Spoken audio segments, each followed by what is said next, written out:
এই যে ময়ূখ রঞ্জন রিপাবলিক বাংলা এক চ্যানেল, ও লাফায়, ব্যাংক যেমন লাফায় ও তেমন লাফায়। তার প্রেজেন্টেশন দেখেছেন আপনারা? ও লাফায়, তুমি লাফাও কেন? আর এমন এমন উস্কানিমূলক কথা বলে চট্টগ্রাম দখল করুন, সিলেট দখল করুন। আমার দেশের দিকে কেউ যদি কালো হাত বাড়ায়, সেই কালো হাতকে আমরা ভেঙে চুরে টুকরা টুকরা করে দিব। এই দেশে আমরা হিন্দু, মুসলমান, বৌদ্ধ, খ্রিস্টান মিলেমিশে বসবাস করছি, করব। এই দেশের সম্প্রীতি কোনোদিনও নষ্ট হবে না ইনশাআল্লাহ। মুসলমানরা জঙ্গি নয়, সন্ত্রাসী নয়, বরং পৃথিবীতে মুসলমানরা হচ্ছে সবচাইতে সভ্য এবং শান্তিপ্রিয়। আমরা যে শান্তিপ্রিয় এর নজির দেখেন নাই? পাশের দেশ থেকে আমাদের শুধু উস্কে দেওয়ার জন্য তাদের মিডিয়াতে কত মিথ্যাচার, কত বদনাম, কত কুৎসার ওঠানো হয়েছে, আপনারা জানেন না? এই যে ময়ূখ রঞ্জন রিপাবলিক বাংলা এক চ্যানেল, ও লাফায়, ব্যাংক যেমন লাফায় ও তেমন লাফায়। তার প্রেজেন্টেশন দেখেছেন আপনারা? ও লাফায়, তুমি লাফাও কেন? আর এমন এমন উস্কানিমূলক কথা বলে চট্টগ্রাম দখল করুন, সিলেট দখল করুন, রংপুর দখল করুন। আর আমরা আলেম ওলামারা বাংলাদেশের মানুষকে বুঝাই আর শান্ত রাখি যে বলুক, যত গর্জে তত। আমরা শান্তিপ্রিয় নই, আমরা শান্তিপ্রিয়, আমরা যুদ্ধপ্রিয় নই। আমরা যদি যুদ্ধ সংঘাত চাইতাম তাহলে তো আমরাও এরকম উস্কানি দিতাম। আমরা উস্কানি দেই না, তবে আমরা শুধু এতটুকু বলে সতর্ক করি, ভাই আমরা শান্তিপ্রিয়, যুদ্ধপ্রিয় নই। তাই বলে আপনি আমাদেরকে এত শান্তিপ্রিয় ভেবে আপনি যদি অশান্তির দাবানল জ্বালিয়ে আমাদের গায়ের উপরে এসে জ্বালানোর চেষ্টা করেন, তো মুসলমান এমন জাতি, আমরা ডিফেন্সিভ, আমরা কাউকে আক্রমণ করি না, এটা সত্য। তবে আক্রান্ত হলে কাউকে আমরা এত সহজে ছেড়েও দিই না। সাবধান হয়ে যান। আমার দেশের মানচিত্রের উপরে কুনজর দিবেন না, সেই চক্ষু আমরা উপরে ফেলতে জানি। আমার দেশের দিকে কেউ যদি কালো হাত বাড়ায়, সেই কালো হাতকে আমরা ভেঙে চুরে টুকরা টুকরা করে দিব। এই দেশে আমরা হিন্দু, মুসলমান, বৌদ্ধ, খ্রিস্টান মিলেমিশে বসবাস করছি, করব। এই দেশের সম্প্রীতি কোনোদিনও নষ্ট হবে না ইনশাআল্লাহ।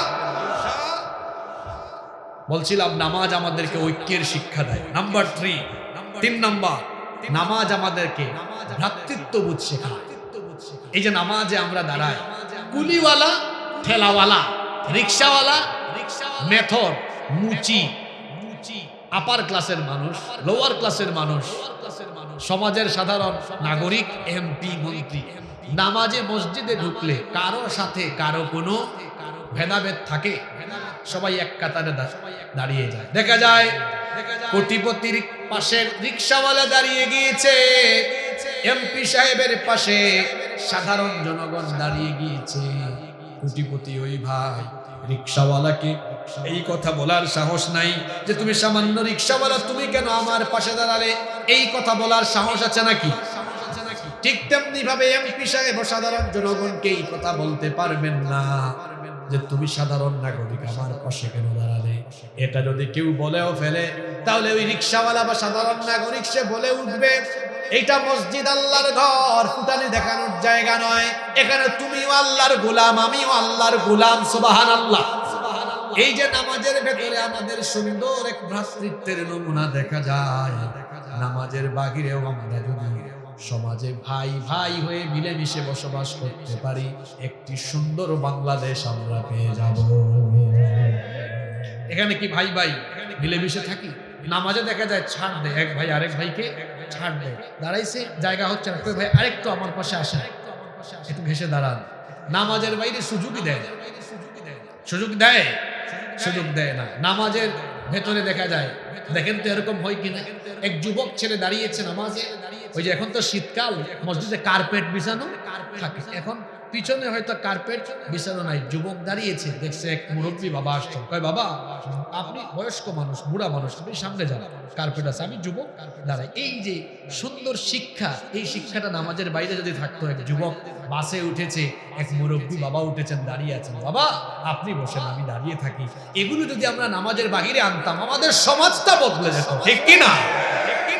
এই ভ্রাতৃত্ববোধের শিক্ষা আমরা নামাজের বাহিরে নিয়ে আসবো, এই দেশ পাল্টে যাবে ইনশাআল্লাহ। কষ্ট হচ্ছে নাকি আপনাদের? নাম্বার 4 নাম্বার, নামাজ আমাদেরকে পাংচুয়ালিটি, সময়ানুবর্তিতার শিক্ষা দেয়। টাইম ম্যানেজমেন্ট, কিভাবে সময়কে কাজে লাগাতে হয়। আজকের যুব সমাজ সবচেয়ে বেশি সময় নষ্ট করে। যুবক ভাইয়েরা যারা পড়াশোনা করো, ছাত্ররা, তোমরা ভদ্র ছেলের মতো সত্য কথাটা স্বীকার করো। এখন তো যুবকদের সময় নষ্টের প্রধান হাতিয়ার হলো এই মোবাইল। সত্য কথাটা বলো তো, প্রতিদিন মোবাইলে তোমরা কত ঘন্টা সময় দাও? মাশাআল্লাহ, এখানে একজন সাহসী ছেলে পাওয়া গেছে, স্বীকার করছে।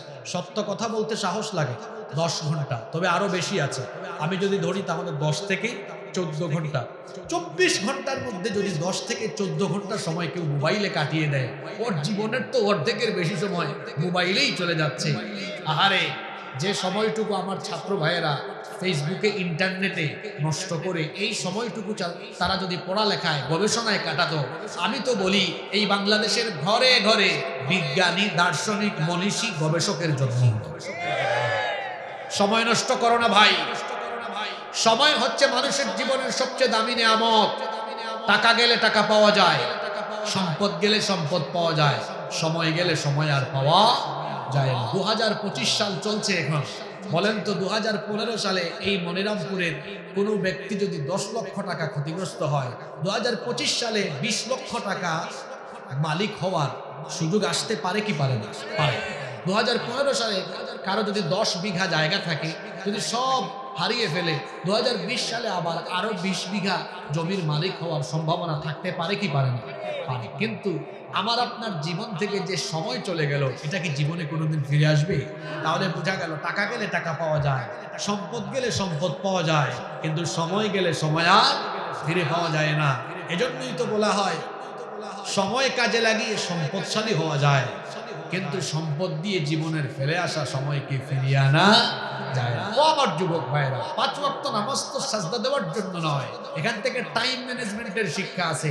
বলেন তো প্রত্যেকটা নামাজের শিডিউল আছে না? ইন্নাস সালাতা কানাত আলাল মুমিনিনা কিতাবাম মাওকুতা। নিশ্চয়ই নামাজকে সময়ানুবর্তিতার ভিত্তিতে ফরজ করা হয়েছে। ফজরের নামাজ কেউ যদি সকাল 10টায় আদায় করে হবে। নামাজের সময় হয়ে গিয়েছে, এই এলাকার মেম্বার সাহেব তিনি এখনো হাজির হন নাই, তো সবাই কি মেম্বারের জন্য অপেক্ষা করে না অপেক্ষা না করে দাঁড়িয়ে যায়? জোরে বলেন, জোরে বলেন। অপেক্ষা না করে দাঁড়িয়ে যায়। তার মানে সময় হয়ে গেলে সময়ের কাজ করতে হবে। শুধু এই সময়কে যদি আমরা বাংলাদেশে কাজে লাগাতে পারতাম, বাংলাদেশ বদলে যেত। প্রতিটা ছাত্র যদি সময়কে কাজে লাগাতো, তার ক্যারিয়ার বদলে যেত, তার জীবনটা পাল্টে যেত। জন্য কবি মতিউর রহমান মল্লিক সুন্দর লিখেছেন, যথার্থ বলেছেন। যাই যাই যাই যাই দিন চলে যাই, কোরআন পড়লাম না, কত নোবেল নাটক পড়লাম, হাদিস ধরলাম না, সত্যিকারের খাঁটি মুমিন মুসলিম হলাম না যে, কেউ কি জানে সেই ঘড়িটা লাগবে কই দিন কাজে। ঠিক ঠিক টিক টিক যে ঘড়িটা বাজে, ঠিক ঠিক বাজে, কেউ কি জানে সেই ঘড়িটা লাগবে কই দিন কাজে। হায় হায় হায় হায় আসল ঘড়ির অর্থ বুঝলাম না, সময় থাকতে সময়ের মূল অর্থ খুঁজলাম না, খাইলাম দাইলাম ঘুরলাম শুধু এই দুনিয়ার মাঝে, কেউ কি জানে সেই ঘড়িটা লাগবে কই দিন কাজে, কেউ কি জানে সেই ঘড়িটা লাগবে কই দিন কাজে। কত সুন্দর কথা তিনি বলেছেন। হ্যাঁ, সময় থাকতে সময়ে দাম দেয় না। এই সময়ানুবর্তিতার শিক্ষা যদি আমরা নিতে পারতাম, আমাদের দেশটা বদলে যেত। আমার দেশের সময় মেনটেন কেমনে হয় জানেন? 9টার গাড়ি, 9টার ট্রেন কয়টায় যায় স্টেশনের মাস্টারও জানে না। একবার এক লোক কোথাও যাবে, রেল স্টেশনে বসে আছে, তার লাগেজ টাগেজ নিয়ে। পাশে থেকে একজন বলে, ভাই কোথায় যাবেন? বললো অমুক জায়গায়। ট্রেন কখন? 9টায়। এরকম বসে আছেন যে, কয় ভাই বাংলাদেশ বুঝেন না, 9টার ট্রেন কয়টায় আসে কেউ এখানে জানে না। হঠাৎ করে দেখে 9টা বাজার 5 মিনিট আগে হুইসেল বাজছে।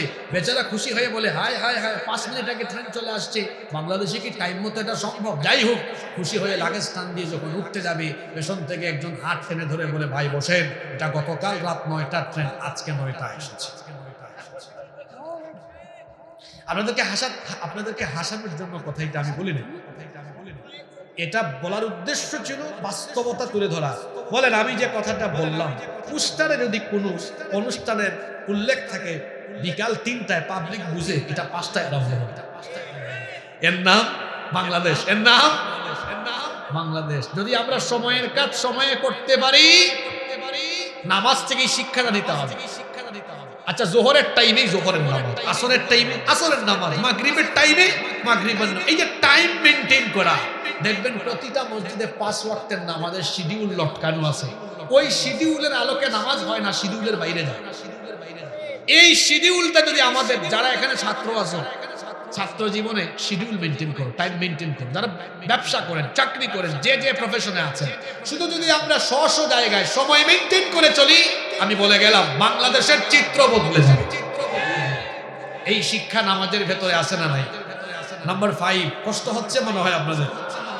নামাজের 5 নাম্বার শিক্ষা হলো, নামাজ আমাদেরকে আনুগত্য, দাসত্ব আর বন্দেগীর শিক্ষা দেয়। আল্লাহর আনুগত্য মোতাবেক জীবন চালাতে হবে, এই শিক্ষা নামাজে আছে না নাই? এই যে 5 ওয়াক্ত নামাজ আমরা আদায় করি, নিজের মতো আদায় করি না। আল্লাহ এবং আল্লাহর রাসূল যেভাবে আমাদেরকে নামাজ শিক্ষা দিয়েছেন, ঠিক সেইভাবে আমরা 5 ওয়াক্ত নামাজ আদায় করি। 5 ওয়াক্ত নামাজের বাহিরে বাকি সময়গুলো এভাবে যদি আমরা আল্লাহর আনুগত্য মোতাবেক চলি। আমার ব্যবসা কিভাবে করব আল্লাহ শিখিয়েছেন, রাসূল শিখিয়েছেন। ওজনে কম দিব না, মানুষকে ঠকাবো না, প্রতারণা করব না, 2 নাম্বারই করব না। রাষ্ট্রীয় দায়িত্ব পালন করলে আল্লাহ হুকুম দিয়েছেন, রাসূল দেখিয়ে গিয়েছেন, রাষ্ট্রীয় দায়িত্বকে, রাষ্ট্রীয় সম্পদকে নিজের সম্পদ মনে করে ভোগ করা যাবে না। আমানতদারিতা রক্ষা করতে হবে। এইভাবে জীবনের প্রতিটি সেক্টরে, প্রতিটি জায়গায় যদি আমরা নামাজের আনুগত্যের শিক্ষা নিয়ে আল্লাহর আনুগত্য আর রাসূলের তরিকা মোতাবেক আমাদের প্রতিটি সেক্টর পরিচালনা করতে পারি, সবকিছু বদলে যাবে।